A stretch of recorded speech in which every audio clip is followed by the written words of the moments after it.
ကဲဒါကတော့ကောသလမင်းကြီးရဲ့10ခုမြောက်အိမ်မက်ပေါ့နော်တအိုးတဲ့ချက်တဲ့အကြက်မကြီးတဲ့ထမင်းမာဆက်ပြော့နဲ့တုံးလီတဲ့ဒီ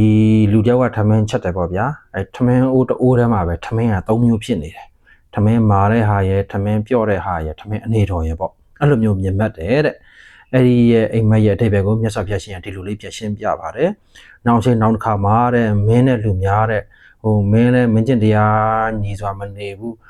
လူတွေကလည်းလူတွေကျင့်ကြံအထောက်အမဲ့အကျင့်တီလာသမားတွေနဲ့မနေတဲ့အချိန်မှာတဲ့အရာအလုံးကပျက်စီးနေပြီပေါ့ຢာဒီဥတွေလည်းမညီတော့ဘူးဘယ်အရာမှညီမျှခြင်းဆိုတာမရှိတော့ဘူး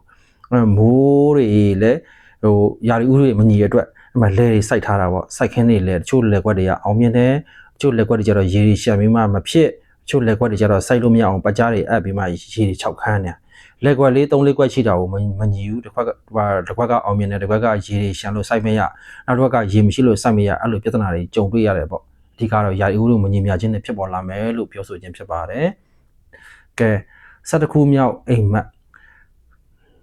မွေးထုံနန့်ကျူးတဲ့12ခုသိန်းတန်တဲ့ပုံးရည်နဲ့လဲတုံးဆွဲစားပြန်တဲ့ရစ်စီများတရားဖို့တန်ငွေနဲ့လဲအမြဲတရားဟောမိမှန်တဲ့နော်နောက်ချိန်နောက်တစ်ခါမှာတဲ့ဒီအိမ်မက်ကကြတော့အဓိပ္ပာယ်လေးကအရန်မွေးပြန့်နေတဲ့12ခုအမွေးနှံ့တာတွေပေါ့နော်ပုံးရည်နဲ့လဲတယ်ဆိုတော့ပုံးရည်ဆိုတာကျွန်တော်ဒီပုံးရည်ကြီးပြောပုံရပါတယ်ပုံးရည်နဲ့လဲဆိုတာဈေးမရှိဘူးလေပုံးရည်ကြောင့်အဲ့အခါအနေထားနဲ့ရောအရန်တန်ဖိုးကြီးတဲ့အရာကိုဗျာတန်ဖိုးသိမ့်မရှိတဲ့အရာနဲ့လဲပြီးမှတုံးဆွဲရပေါ့အဲ့တဘောကိုပြောချင်တာအဲ့ဒီအဓိပ္ပာယ်ကိုမြတ်စွာဘုရားရှင်ကဒီလိုလေးရှင်းပြထားပါတယ်နောက်ချိန်နောက်ခါမှာတဲ့နော်ဒီတရားဓမ္မတွေနဲ့မပြည့်စုံတဲ့လူတွေကိုနော်သူတို့တရားဟောဖို့ပြောဖို့ရေးကိုအတပြားတွေငွေတွေပတ်စံတွေအများကြီးပင့်ဖိတ်ပြီးမှပေါ့နော်လှူဒန်းပြီးမှဟောခိုင်းရတာပေါ့အဲ့လိုတရားဓမ္မတစ်ခုကိုနားထောင်မယ်ဆိုရင်အဲ့လိုအဖို့ခါတွေအများကြီးပြီးမှနားထောင်ရတာပေါ့ဗျာအဲ့တဘောကိုပြပြခြင်းဖြစ်ပါတယ်ဒါနံပါတ်7တန်ကြီးမပေါင်းတဲ့ဘူးတောင်းဘူးအောင်တဲ့ရေတွင်စုပ်စုပ်နှမြုပ်လုံးစုံတဲ့ပေါ့ပါတယ်ဆိုတော့ဘူးဒီကြောက်ကတဲ့ရေပေါ်မှာလုံးလုံးစုပ်စုပ်မြုပ်သွားတယ်တဲ့ဘူးဒီကြောက်ဆိုရေပေါ်မှာပေါ့လို့ပေါ်တဲ့အမျိုးဖောက်ထက်အောင်ပေါ့တယ်နော်ဒီအိမ်မထဲမှာရောက်တဲ့အဘူးဒီကရေတော့ပတ်လုံးငန်းနေအောင်နှမြုပ်သွားတယ်တဲ့အဲ့ဒီအဓိပ္ပာယ်လေးကိုမြတ်စွာဘုရားရှင်ကဒီလိုလေးရှင်းပြထားပါတယ်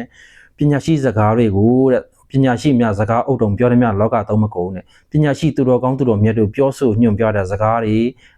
နေစနစ်တွေဖိုးထိုက်တန်တဲ့အကြံဉာဏ်တွေကိုတဲ့လူတွေကနားမထောင်ဘူးလက်မခံဘူးမကျင့်သုံးပေါ့